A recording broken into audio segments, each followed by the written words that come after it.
ক্ষমা চাইলে আল্লাহ তোমাদের জন্য জান্নাত নির্ধারণ করবেন। ক্ষমা চাইলে টাকা পয়সা বেশি হবে। ক্ষমা চাইলে তিনি বেশি বৃষ্টি দিবেন।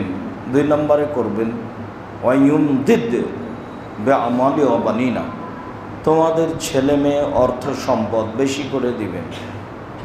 তাহলে ক্ষমা চাইলে টাকা পয়সা বেশি হবে।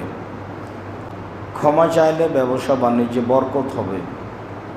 ক্ষমা চাইলে দ্বিতীয় যেটা হবে সেটা হলো সম্পদ বেশি হবে।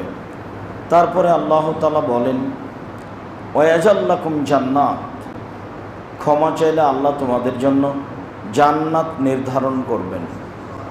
ওয়াজাল্লাকুম আনহারা, ক্ষমা চাইলে তোমাদের পার্থিব জীবন একেবারে খুব ভালো সুখ স্বাচ্ছন্দ্য জীবন হবে।